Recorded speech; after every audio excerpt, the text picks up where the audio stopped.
The Adventure of the Norwood Builder. From the point of view of the criminal expert, said Mr. Sherlock Holmes, London has become a singularly uninteresting city since the death of the late lamented Professor Moriarty. I can hardly think that you would find many decent citizens to agree with you, I answered. Well, well, I must not be selfish, said he with a smile as he pushed back his chair from the breakfast table. The community is certainly the gainer, and no one the loser save the poor out-of-work specialist, whose occupation has gone. With that man in the field, one's morning paper presented infinite possibilities. Often it was only the smallest trace, Watson, the faintest indication, and yet it was enough to tell me that the great malignant brain was there, as the gentlest tremors of the edges of the web remind one of the foul spider which lurks in the centre. Petty thefts, wanton assaults, purposeless outrage. To the man who held the clue all could be worked into one connected whole.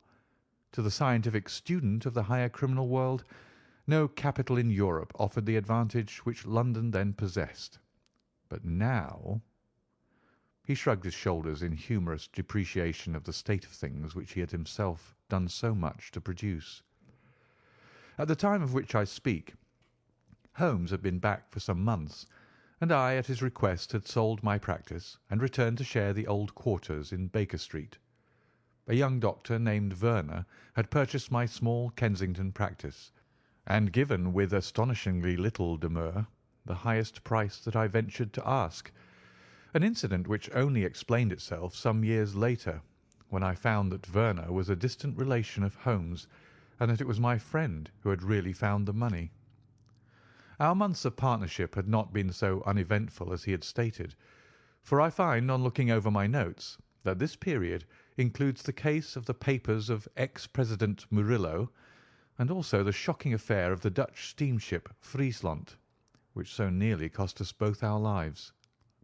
His cold and proud nature was always averse, however, from anything in the shape of public applause, and he bound me in the most stringent terms to say no further word of himself, his methods, or his successes, a prohibition which, as I have explained, has only now been removed.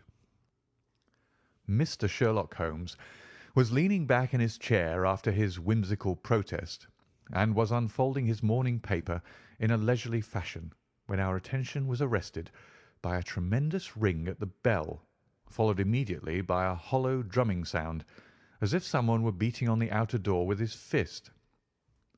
As it opened, there came a tumultuous rush into the hall, rapid feet clattered up the stair, and an instant later a wild-eyed and frantic young man, pale, dishevelled, and palpitating, burst into the room. He looked from one to the other of us, and under our gaze of inquiry he became conscious that some apology was needed for this unceremonious entry. "I'm sorry, Mr. Holmes," he cried. "You mustn't blame me. I'm nearly mad. Mr. Holmes, I am the unhappy John Hector McFarlane." He made the announcement as if the name alone would explain both his visit and its manner, but I could see by my companion's unresponsive face that it meant no more to him than to me. "Have a cigarette, Mr. McFarlane," said he, pushing his case across. "I am sure that with your symptoms my friend Dr. Watson here would prescribe a sedative. The weather has been so very warm these last few days. Now, if you feel a little more composed, I should be glad if you would sit down in that chair and tell us very slowly and quietly who you are and what it is that you want. You mentioned your name, as if I should recognize it, but I assure you that beyond the obvious facts that you are a bachelor, a solicitor, a Freemason, and an asthmatic, I know nothing whatever about you." Familiar as I was with my friend's methods, it was not difficult for me to follow his deductions and to observe the untidiness of attire, the sheaf of legal papers, the watch charm, and the breathing which had prompted them. Our client, however, stared in amazement. "Yes, I'm all that, Mr. Holmes, and, in addition, I am the most unfortunate man at this moment in London. For heaven's sake, don't abandon me, Mr. Holmes. If they come to arrest me before I have finished my story, make them give me time so that I may tell you the whole truth." I could go to jail happy if I knew that you were working for me outside." "Arrest you?" said Holmes. "This is really most gratis, most interesting. On what charge do you expect to be arrested?" "Upon the charge of murdering Mr. James Oldacre of Lower Norwood." My companion's expressive face showed a sympathy which was not, I am afraid, entirely unmixed with satisfaction. "Dear me," said he, "it was only this moment at breakfast that I was saying to my friend Dr. Watson that sensational cases had disappeared out of our papers." Our visitor stretched forward a quivering hand and picked up the Daily Telegraph, which still lay upon Holmes's knee. "If you had looked at it, sir, you would have seen at a glance what the errand is on which I have come to you this morning. I feel as if my name and my misfortune must be in every man's mouth." He turned it over to expose the central page. "Here it is, and with your permission I will read it to you. Listen to this, Mr. Holmes. The headlines are 'Mysterious Affair at Lower Norwood. Disappearance of a well-known builder. Suspicion of murder and arson. A clue to the criminal.' That is the clue which they are already following, Mr. Holmes, and I know that it leads infallibly to me. I have been followed from London Bridge Station, and I am sure that they are only waiting for the warrant to arrest me. It will break my mother's heart. It will break her heart." He wrung his hands in an agony of apprehension, and swayed backward and forward in his chair. I looked with interest upon this man, who was accused of being the perpetrator of a crime of violence. He was flaxen-haired and handsome, in a washed-out, negative fashion, with frightened blue eyes and a clean-shaven face, with a weak, sensitive mouth. His age may have been about 27, his dress and bearing that of a gentleman. From the pocket of his light summer overcoat protruded the bundle of endorsed papers which proclaimed his profession. "We must use what time we have," said Holmes. "Watson, would you have the kindness to take the paper and to read the paragraph in question?" Underneath the vigorous headlines which our client had quoted, I read the following suggestive narrative. "Late last night or early this morning an incident occurred at Lower Norwood, which points, it is feared, to a serious crime. Mr. Jonas Oldacre is a well-known resident of that suburb, where he has carried on his business as a builder for many years. Mr. Oldacre is a bachelor, 52 years of age, and lives in Deep Dean House at the Sydenham end of the road of that name. He has had the reputation of being a man of eccentric habits, secretive and retiring. For some years he has practically withdrawn from the business in which he is said to have amassed considerable wealth. A small timber yard still exists, however, at the back of the house, and last night, about 12 o'clock, an alarm was given that one of the stacks was on fire. The engines were soon upon the spot, but the dry wood burned with great fury, and it was impossible to arrest the conflagration until the stack had been entirely consumed. Up to this point the incident bore the appearance of an ordinary accident, but fresh indications seemed to point to serious crime. Surprise was expressed at the absence of the master of the establishment from the scene of the fire, and an inquiry followed which showed that he had disappeared from the house. An examination of his room revealed that the bed had not been slept in, that a safe which stood in it was open, that a number of important papers were scattered about the room, and finally that there were signs of a murderous struggle, slight traces of blood being found within the room, and an oaken walking-stick which also showed stains of blood upon the handle. It is known that Mr. Jonas Oldacre had received a late visitor in his bedroom upon that night, and the stick found has been identified as the property of this person, who is a young London solicitor named John Hector McFarlane, junior partner of Graham and McFarlane, of 426 Gresham Buildings, E.C. The police believe that they have evidence in their possession which supplies a very convincing motive for the crime, and altogether it cannot be doubted that sensational developments will follow. Later. It is rumoured as we go to press that Mr. John Hector McFarlane has actually been arrested on the charge of the murder of Mr. Jonas Oldacre. It is at least certain that a warrant has been issued. There have been further and sinister developments in the investigation at Norwood. Besides the signs of a struggle in the room of the unfortunate builder, it is now known that the French windows of his bedroom, which is on the ground floor, were found to be open, that there were marks as if some bulky object had been dragged across to the wood pile, and finally it is asserted that charred remains have been found among the charcoal ashes of the fire.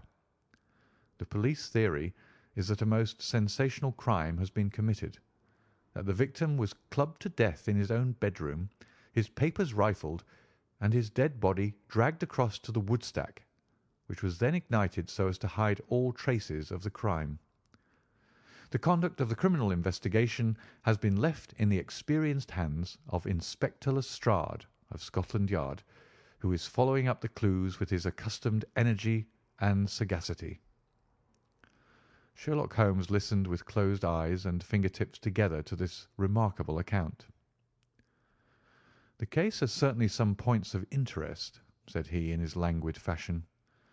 "May I ask, in the first place, Mr. McFarlane, how it is that you are still at liberty, since there appears to be enough evidence to justify your arrest?" "I live at Torrington Lodge, Blackheath, with my parents, Mr. Holmes, but last night, having to do business very late with Mr. Jonas Oldacre, I stayed at an hotel in Norwood, and came to my business from there. I knew nothing of this affair until I was in the train, when I read what you have just heard. I at once saw the horrible danger of my position, and I hurried to put the case into your hands. I have no doubt that I should have been arrested, either at my city office or at my home. A man followed me from London Bridge Station, and I have no doubt— Great Heaven, what is that?" It was a clang of the bell, followed instantly by heavy steps upon the stair. A moment later, our old friend Lestrade appeared in the doorway. Over his shoulder I caught a glimpse of one or two uniformed policemen outside. "Mr. John Hector McFarlane," said Lestrade. Our unfortunate client rose with a ghastly face.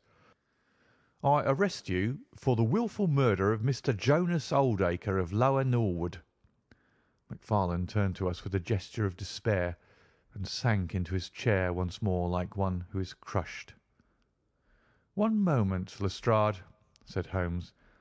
"Half an hour more or less can make no difference to you, and the gentleman was about to give us an account of this very interesting affair, which might aid us in clearing it up." "I think there will be no difficulty in clearing it up," said Lestrade grimly. "None the less, with your permission, I should be much interested to hear his account." "Well, Mr. Holmes, it is difficult for me to refuse you anything, for you have been of use to the force once or twice in the past, and we owe you a good turn at Scotland Yard," said Lestrade. "At the same time, I must remain with my prisoner, and I am bound to warn him that anything he may say will appear in evidence against him." "I wish nothing better," said our client. "All I ask is that you should hear and recognise the absolute truth." Lestrade looked at his watch. "I'll give you half an hour," said he. "I must explain first," said McFarlane, "that I knew nothing of Mr. Jonas Oldacre. His name was familiar to me, for many years ago my parents were acquainted with him, but they drifted apart. I was very much surprised, therefore, when yesterday, about 3 o'clock in the afternoon, he walked into my office in the City. But I was still more astonished when he told me the object of his visit. He had in his hand several sheets of a notebook covered with scribbled writing. Here they are, and he laid them on my table. "Here is my will," said he. "I want you, Mr. McFarlane, to cast it into proper legal shape. I will sit here while you do so." I set myself to copy it, and you can imagine my astonishment when I found that, with some reservations, he had left all his property to me. He was a strange little ferret-like man with white eyelashes, and when I looked up at him I found his keen grey eyes fixed upon me with an amused expression. I could hardly believe my own as I read the terms of the will. But he explained that he was a bachelor with hardly any living relation, that he had known my parents in his youth, and that he had always heard of me as a very deserving young man, and was assured that his money would be in worthy hands. Of course, I could only stammer out my thanks. The will was duly finished, signed, and witnessed by my clerk. This is it on the blue paper, and these slips, as I've explained, are the rough draft. Mr. Jonas Oldacre then informed me that there were a number of documents, building leases, title deeds, mortgages, scrip, and so forth, which it was necessary that I should see and understand. He said that his mind would not be easy until the whole thing was settled, and he begged me to come out to his house at Norwood that night, bringing the will with me, and to arrange matters. "Remember, my boy, not one word to your parents about the affair until everything is settled. We will keep it as a little surprise for them." He was very insistent upon this point, and made me promise it faithfully. You can imagine, Mr. Holmes, that I was not in a humour to refuse him anything that he might ask. He was my benefactor, and all my desire was to carry out his wishes in every particular. I sent a telegram home, therefore, to say that I had important business on hand, and that it was impossible for me to say how late I might be. Mr. Oldacre had told me that he would like me to have supper with him at 9, as he might not be home before that hour. I had some difficulty in finding his house, however, and it was nearly half-past before I reached it. I found him— "One moment," said Holmes. "Who opened the door?" "A middle-aged woman who was, I suppose, his housekeeper." "And it was she, I presume, who mentioned your name?" "Exactly," said McFarlane. "Pray proceed." McFarlane wiped his damp brow and then continued his narrative. "I was shown by this woman into a sitting-room where a frugal supper was laid out. Afterwards, Mr. Jonas Oldacre led me into his bedroom, in which there stood a heavy safe. This he opened and took out a mass of documents, which we went over together. It was between 11 and 12 when we finished. He remarked that we must not disturb the housekeeper. He showed me out through his own French window, which had been open all this time." "Was the blind down?" asked Holmes. "I will not be sure, but I believe that it was only half down. Yes, I remember how we pulled it up in order to swing open the window. I could not find my stick, and he said— "'Never mind, my boy, and I shall see a good deal of you now, I hope, and I'll keep your stick until you come back to claim it.' I left him there, the safe open and the papers made up in packets upon the table. It was so late that I could not get back to Blackheath, so I spent the night at the Anneley Arms, and I knew nothing more until I read of this horrible affair in the morning." "Anything more that you'd like to ask, Mr. Holmes?" said Lestrade, whose eyebrows had gone up once or twice during this remarkable explanation. "Not until I have been to Blackheath." "You mean to Norwood?" said Lestrade. "Oh, yes, no doubt that is what I must have meant," said Holmes with his enigmatical smile. Lestrade had learned by more experiences than he could care to acknowledge that that brain could cut through that which was impenetrable to him. I saw him look curiously at my companion. "I think I should like to have a word with you presently, Mr. Sherlock Holmes," said he. "Now, Mr. McFarlane, two of my constables are at the door, and there is a four-wheeler waiting." The wretched young man arose, and with a last beseeching glance at us, walked from the room. The officers conducted him to the cab, but Lestrade remained.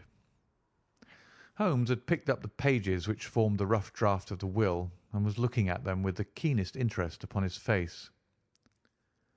"There are some points about that document, Lestrade, are there not?" said he, pushing them over. The official looked at them with a puzzled expression. "I can read the first few lines, and these in the middle of the second page, and one or two at the end. Those are as clear as print," said he. "But the writing in between is very bad, and there are 3 places where I cannot read it at all." "What do you make of that?" said Holmes. "Well, what do you make of it?" "That it was written in a train.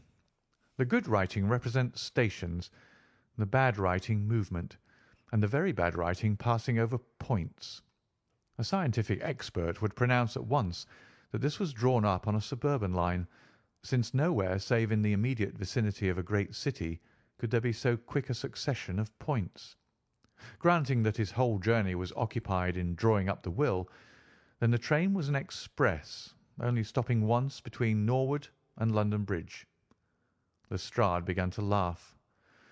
"You are too many for me when you begin to get on your theories, Mr. Holmes," said he. "How does this bear on the case?"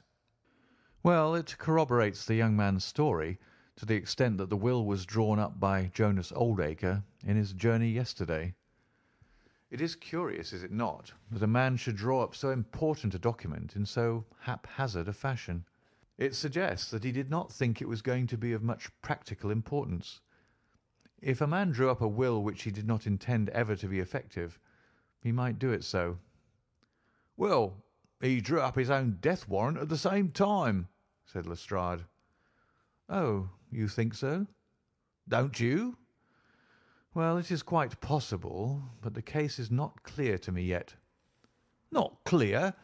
Well, if that isn't clear, what could be clear? Here is a young man who learns suddenly that if a certain older man dies, he will succeed to a fortune. What does he do? He says nothing to anyone, but he arranges that he shall go out on some pretext to see his client that night. He waits until the only other person in the house is in bed, and then in the solitude of a man's room he murders him, burns his body in the woodpile, and departs to a neighbouring hotel. The bloodstains in the room and also on the stick are very slight. It is probable that he imagined his crime to be a bloodless one, and hoped that if the body were consumed, it would hide all traces of the method of his death, traces which, for some reason, must have pointed to him. Is not all this obvious?" "It strikes me, my good Lestrade, as being just a trifle too obvious," said Holmes. "You do not add imagination to your other great qualities, but if you could for one moment put yourself in the place of this young man, would you choose the very night after the will had been made to commit your crime? Would it not seem dangerous to you to make so very close a relation between the two incidents? Again, would you choose an occasion when you are known to be in the house, when a servant has let you in? And finally, would you take the great pains to conceal the body, and yet leave your own stick as a sign that you were the criminal? Confess, Lestrade, that all this is very unlikely." "As to the stick, Mr. Holmes, you know as well as I do that a criminal is often flurried and does such things which a cool man would avoid. He is very likely afraid to go back to the room. Give me another theory that would fit the facts." "I could very easily give you half a dozen," said Holmes. "Here, for example, is a very possible and even probable one. I make you a free present of it. The older man is showing documents which are of evident value. A passing tramp sees them through the window, the blind of which is only half down. Exit the solicitor, enter the tramp. He seizes a stick, which he observes there, kills Oldacre, and departs after burning the body." "Why should the tramp burn the body?" "For the matter of that, why should McFarlane?" "To hide some evidence." "Possibly the tramp wanted to hide that any murder at all had been committed." "And why did the tramp take nothing?" "Because there were papers that he could not negotiate." Lestrade shook his head, though it seemed to me that his manner was less absolutely assured than before. "Well, Mr. Sherlock Holmes, you may look for your tramp, and while you are finding him we will hold on to our man. The future will show which is right. Just notice this point, Mr. Holmes, that so far as we know, none of the papers were removed, and that the prisoner is the one man in the world who had no reason for removing them, since he was heir at law, and would come into them in any case."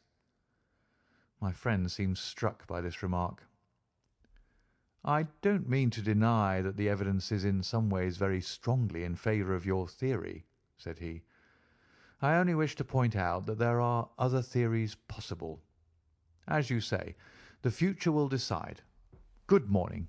I dare say that in the course of the day I shall drop in at Norwood and see how you're getting on." When the detective departed, my friend rose and made his preparations for the day's work with the alert air of a man who has a congenial task before him. "My first movement, Watson," said he as he bustled into his frock-coat, "must, as I said, be in the direction of Blackheath." "And why not Norwood?" "Because we have in this case one singular incident coming close to the heels of another singular incident. The police are making the mistake of concentrating their attention upon the second, because it happens to be the one which is actually criminal. But it is evident to me that the logical way to approach the case is to begin by trying to throw some light upon the first incident, the curious will, so suddenly made, and to so unexpected an heir. It may do something to simplify what followed. No, my dear fellow, I don't think you can help me. There is no prospect of danger, or I should not dream of stirring out without you. I trust that when I see you in the evening I will be able to report that I have been able to do something for this unfortunate youngster who has thrown himself upon my protection." It was late when my friend returned, and I could see by a glance at his haggard and anxious face that the high hopes with which he had started had not been fulfilled. For an hour he droned away upon his violin, endeavouring to soothe his own ruffled spirits. At last he flung down the instrument and plunged into a detailed account of his misadventures. "It's all going wrong, Watson, all as wrong as it can go. I kept a bold face before Lestrade, but upon my soul I believe that for once the fellow is on the right track and we are on the wrong. All my instincts are one way, and all the facts are the other, and I much fear that British juries have not yet attained that pitch of intelligence when they will give the preference to my theories over Lestrade's facts. Did you go to Blackheath?" "Yes, Watson. I went there, and I found very quickly that the late lamented Oldacre was a pretty considerable blackguard. The father was away in search of his son. The mother was at home, a little fluffy blue-eyed person in a tremor of fear and indignation. Of course, she would not admit even the possibility of his guilt, but she would not express either surprise or regret over the fate of Oldacre. On the contrary, she spoke of him with such bitterness that she was unconsciously considerably strengthening the case of the police, for of course if her son had heard her speak of the man in this fashion it would predispose him towards hatred and violence. "He was more like a malignant and cunning ape than a human being," said she, "and he always was, ever since he was a young man." "You knew him at that time?" said I. "Yes, I knew him well. In fact, he was an old suitor of mine. Thank Heaven that I had the sense to turn away from him and to marry a better, if poorer, man. I was engaged to him, Mr. Holmes, when I heard a shocking story of how he had turned a cat loose in an aviary, and I was so horrified at this brutal cruelty that I would have nothing more to do with him." She rummaged in a bureau, and presently she produced a photograph of a woman shamefully defaced and mutilated with a knife. "My own photograph," she said. "He sent it to me in that state, with this curse upon my wedding morning." "Well," said I, "at least he has forgiven you now, since he has left all his property to your son."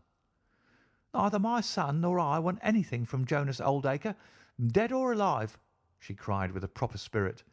"There is a God in heaven, Mr. Holmes, and that same God who has punished that wicked man will show in his own good time that my son's hands are guiltless of his blood." Well, I tried one or two leads, but could get at nothing which would help our hypothesis, and several points which would make against it. I gave it up at last, and off I went to Norwood.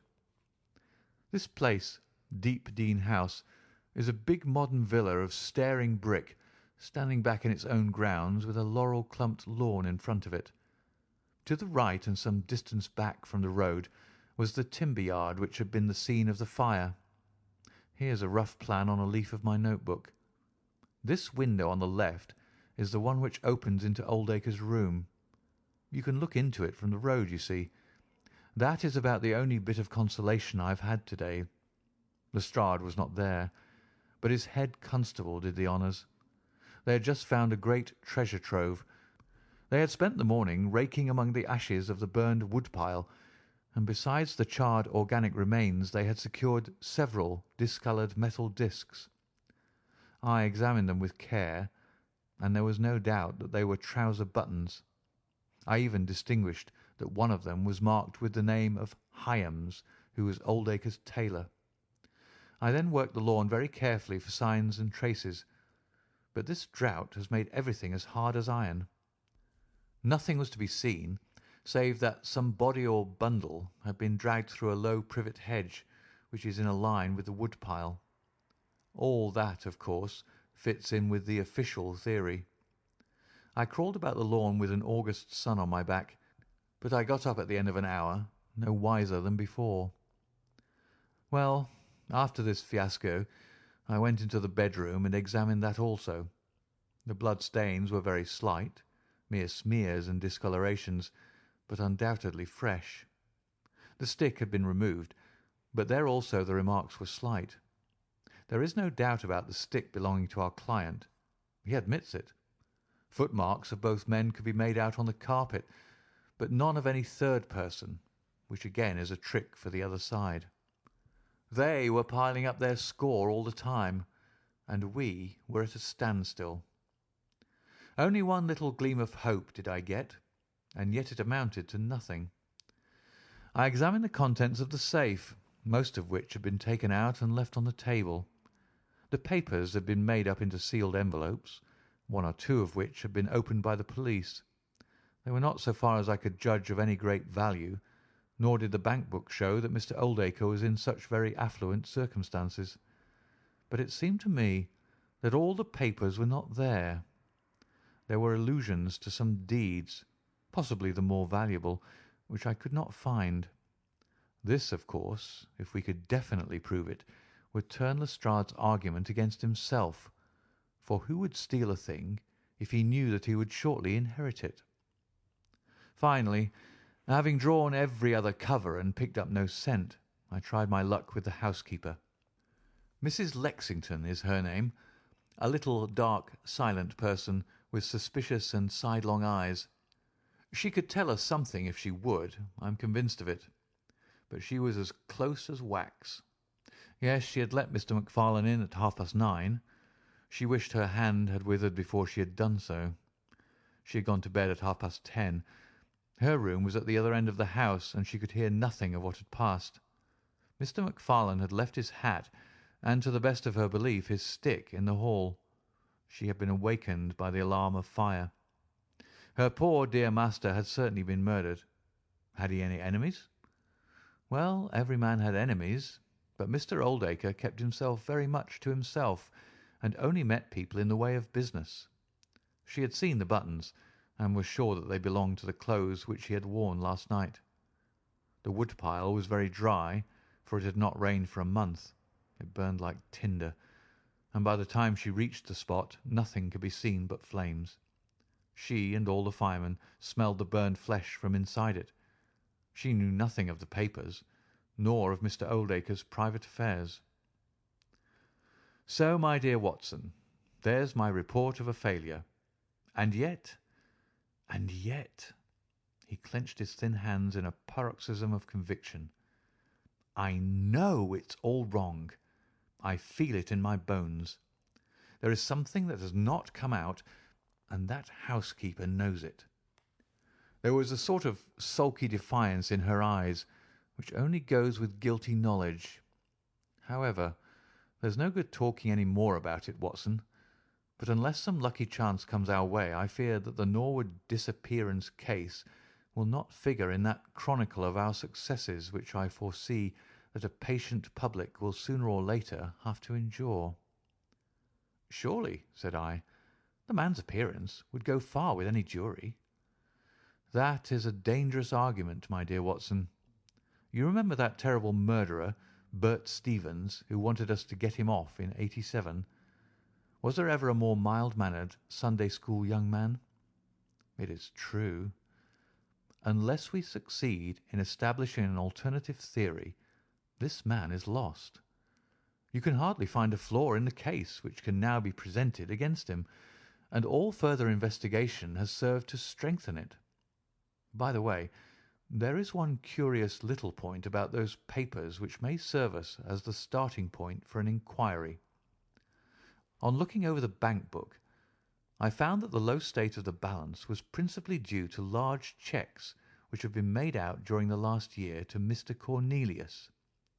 I confess that I should be interested to know who this Mr. Cornelius may be with whom a retired builder has such very large transactions.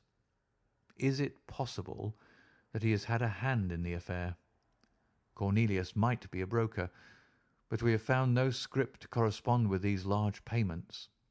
Failing any other indication, my researches must now take the direction of an inquiry at the bank for the gentleman who has cashed these cheques.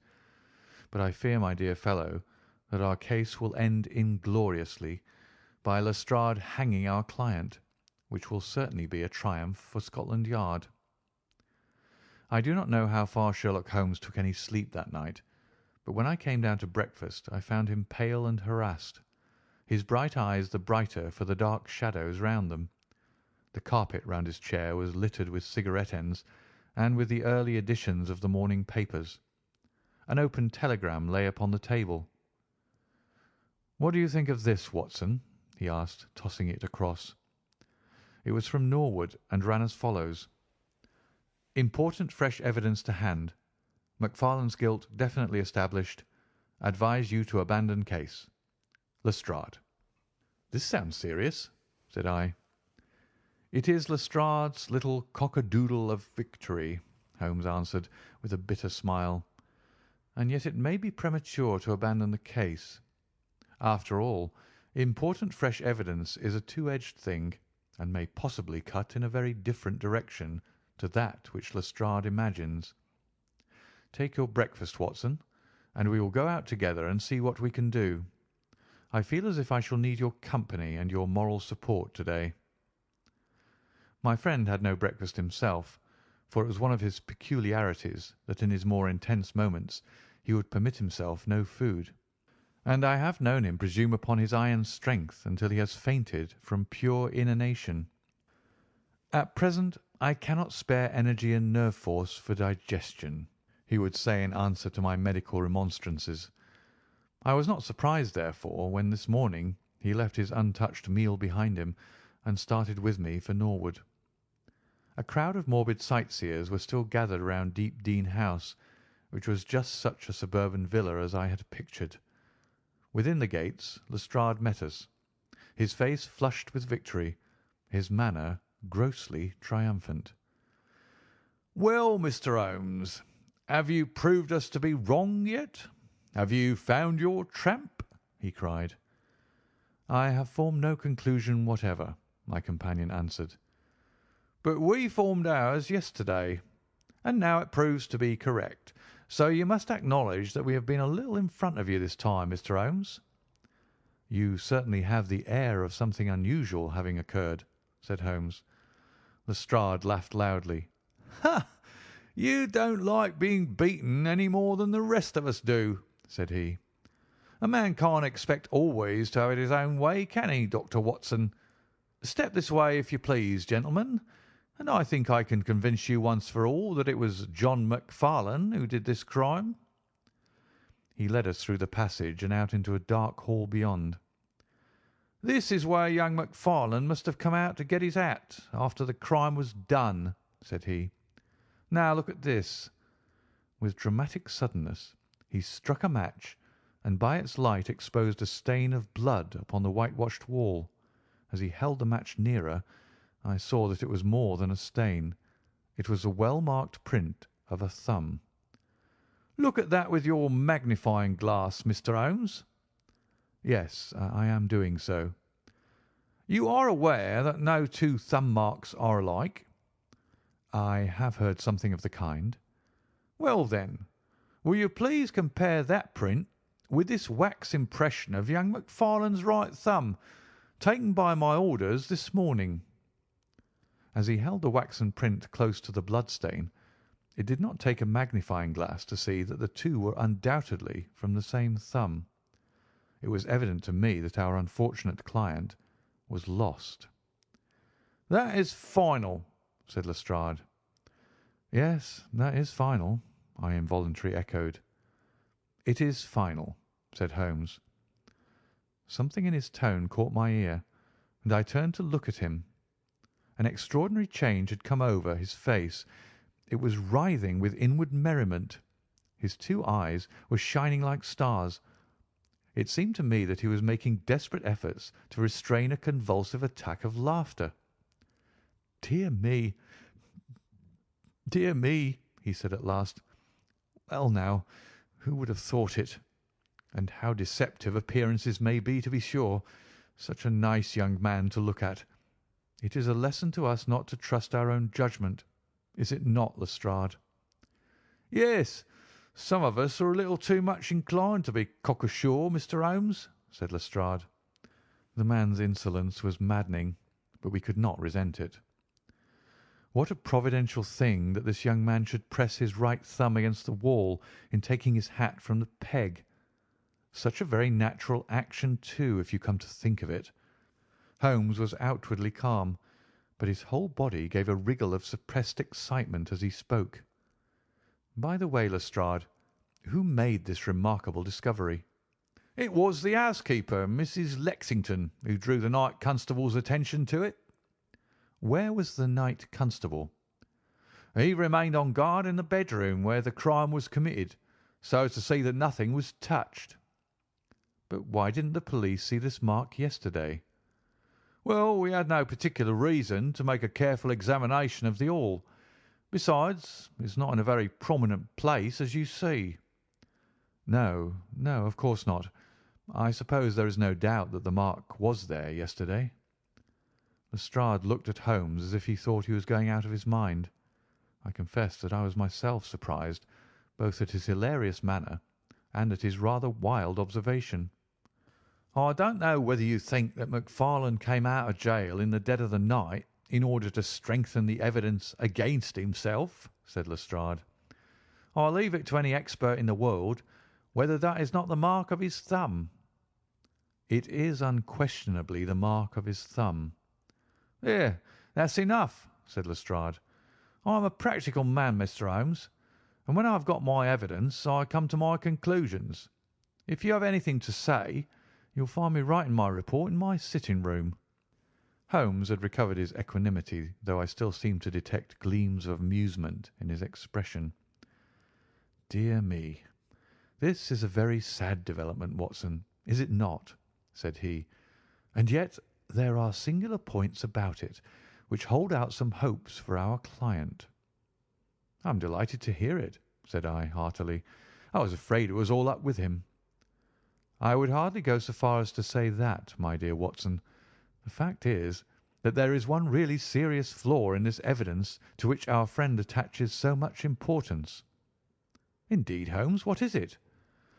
"Only this, that I know that mark was not there when I examined the hall yesterday. And now, Watson, let us have a little stroll round in the sunshine."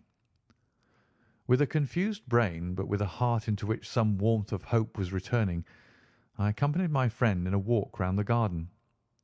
Holmes took each face of the house in turn and examined it with great interest.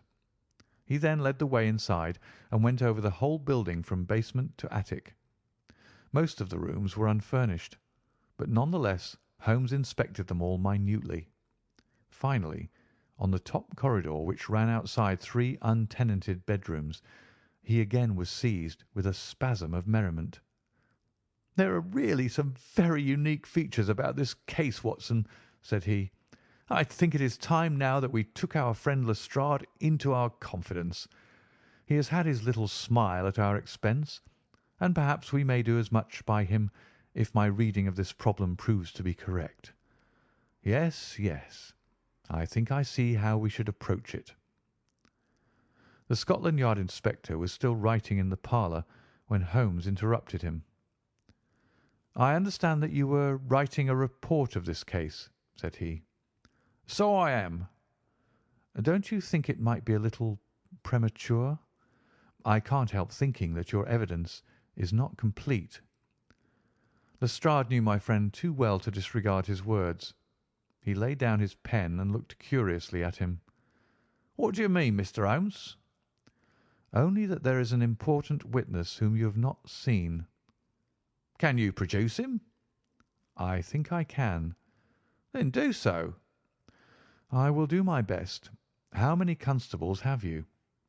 "There are 3 within call." "Excellent," said Holmes. "May I ask if they are all large, able-bodied men with powerful voices?" "I have no doubt they are, though I fail to see what their voices have to do with it." "Perhaps I can help you to see that, and one or two other things as well," said Holmes. "Kindly summon your men, and I will try." 5 minutes later 3 policemen had assembled in the hall. "In the outhouse you will find a considerable quantity of straw," said Holmes. "I will ask you to carry in 2 bundles of it. I think it will be of the greatest assistance in producing the witness whom I require. Thank you very much. I believe you have some matches in your pocket, Watson. Now, Mr. Lestrade, I will ask you all to accompany me to the top landing. As I have said, there was a broad corridor there which ran outside 3 empty bedrooms. At one end of the corridor we were all marshalled by Sherlock Holmes, the constables grinning and Lestrade staring at my friend with amazement, expectation, and derision chasing each other across his features. Holmes stood before us with the air of a conjurer who is performing a trick. "Would you kindly send one of your constables for 2 buckets of water?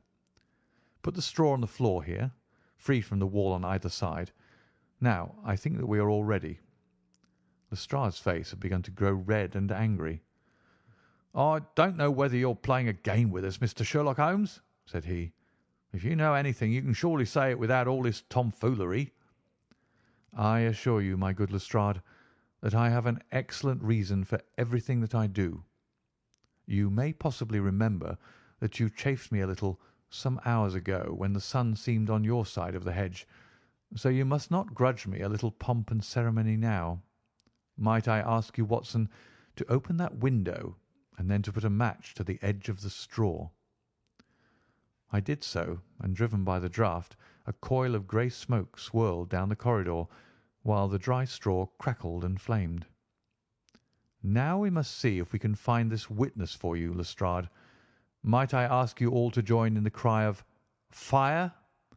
Now then, 1, 2, 3, fire!" we all yelled. "Thank you. I will trouble you once again. Fire! Just once more, gentlemen, and all together. Fire!" The shout must have rung over Norwood. It had hardly died away when an amazing thing happened. A door suddenly flew open out of what appeared to be solid wall at the end of the corridor, and a little wizened man darted out of it like a rabbit out of its burrow. "Capital," said Holmes calmly. "Watson, a bucket of water over the straw. That will do. Lestrade, allow me to present you with your principal missing witness, Mr. Jonas Oldacre." The detective stared at the newcomer with blank amazement. The latter was blinking in the bright light of the corridor and peering at us and at the smouldering fire. It was an odious face, crafty, vicious, malignant, with shifty light grey eyes and white lashes. "What's this, then?" said Lestrade at last. "What have you been doing all this time, eh?" Oldacre gave an uneasy laugh, shrinking back from the furious red face of the angry detective. "I have done no harm." "No harm? You've done your best to get an innocent man hanged. If it wasn't for this gentleman here, I'm not sure that you would not have succeeded." The wretched creature began to whimper. "I'm sure, sir, it was only my practical joke." "Oh, a joke, was it? You won't find the laugh on your side, I promise you. Take him down and keep him in the sitting room until I come. Mr. Holmes," he continued when they had gone, "I could not speak before the constables, But I don't mind saying, in the presence of Dr. Watson, that this is the brightest thing that you have done yet, though it is a mystery to me how you did it. You have saved an innocent man's life, and you have prevented a very grave scandal, which would have ruined my reputation in the force." Holmes smiled and clapped Lestrade upon the shoulder. "Instead of being ruined, my good sir, you will find that your reputation has been enormously enhanced. Just make a few alterations in that report which you were writing, and they will understand how hard it is to throw dust in the eyes of Inspector Lestrade." "And you don't want your name to appear?" "Not at all. The work is its own reward. Perhaps I shall get the credit also at some distant day, when I permit my zealous historian to lay out his foolscap once more. Eh, Watson? Well, now, let us see where this rat has been lurking." A lath and plaster partition had been run across the passage 6 feet from the end, with a door cunningly concealed in it. It was lit within by slits under the eaves. A few articles of furniture and a supply of food and water were within, together with a number of books and papers. "There's the advantage of being a builder," said Holmes as we came out. "He was able to fix up his own little hiding place without any confederate, save of course that precious housekeeper of his, whom I should lose no time in adding to your bag, Lestrade." "I'll take your advice. But how did you know of this place, Mr. Holmes?" "I made up my mind that the fellow was in hiding in the house. When I paced one corridor and found it 6 feet shorter than the corresponding one below, it was pretty clear where he was. I thought he had not the nerve to lie quiet before an alarm of fire. We could, of course, have gone in and taken him, but it amused me to make him reveal himself. Besides, I owed you a little mystification, Lestrade, for your chaff in the morning." "Well, sir, you certainly got equal with me on that. But how in the world did you know that he was in the house at all?" "The thumb mark, Lestrade. You said it was final, and so it was, in a very different sense. I knew it had not been there the day before. I pay a good deal of attention to matters of detail, as you may have observed, and I had examined the hall and was sure that the wall was clear. Therefore, it had been put on during the night." "But how?" "Very simply. When those packets were sealed up, Jonas Oldacre got McFarlane to secure one of the seals by putting his thumb upon the soft wax. It would be done so quickly and so naturally that I dare say the young man himself has no recollection of it.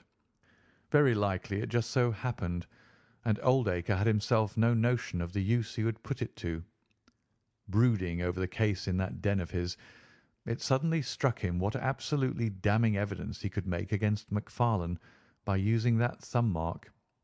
It was the simplest thing in the world for him to take a wax impression from the seal, to moisten it in as much blood as he could get from a pinprick, and to put the mark upon the wall during the night, either with his own hand or with that of his housekeeper. If you examine among those documents which he took with him into his retreat, I will lay you a wager that you will find the seal with the thumb mark upon it." "Wonderful!" said Lestrade. "Wonderful! It's all as clear as crystal, as you put it. But what is the object of this deep deception, Mr. Holmes?" It was amusing to me to see how the detective's overbearing manner had changed suddenly to that of a child asking questions of its teacher. "Well, I don't think that it is very hard to explain. A very deep, malicious, vindictive person is the gentleman who is now waiting us downstairs. You know that he was once refused by McFarlane's mother." "You don't? I told you that you should go to Blackheath first and Norwood afterwards. Well, this injury, as he would consider it, has rankled in his wicked, scheming brain, and all his life he has longed for vengeance, but never seen his chance. During the last year or two, things have gone against him, secret speculation, I think, and he finds himself in a bad way. He determines to swindle his creditors, and for this purpose he pays large cheques to a certain Mr. Cornelius, who is, I imagine, himself under another name. I have not traced these cheques yet, but I have no doubt that they were banked under that name at some provincial town where Oldacre from time to time led a double existence. He intended to change his name altogether, draw this money, and vanish, starting life again elsewhere. "Well, that's likely enough."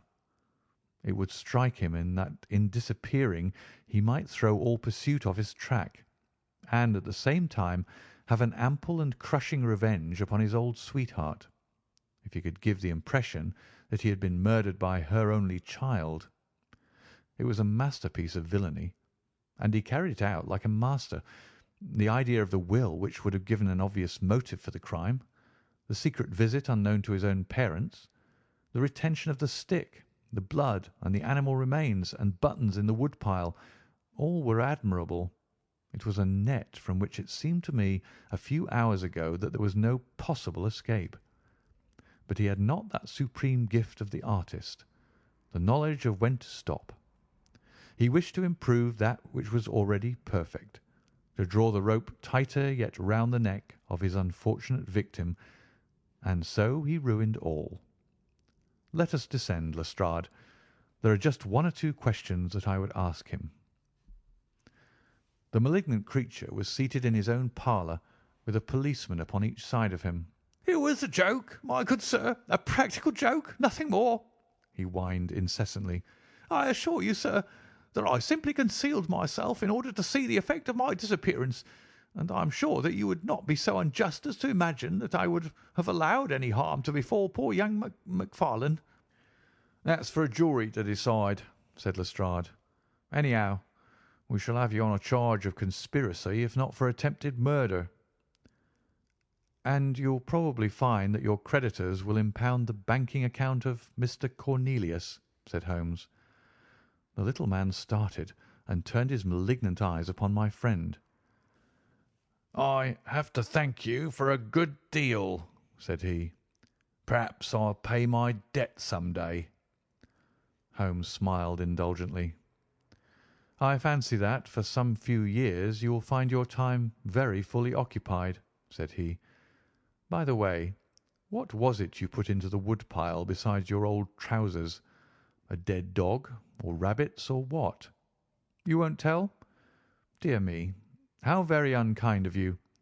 Well, well, I dare say that a couple of rabbits would account both for the blood and for the charred ashes. If ever you write an account, Watson, you can make rabbits serve your turn. End of the adventure of the Norwood Builder.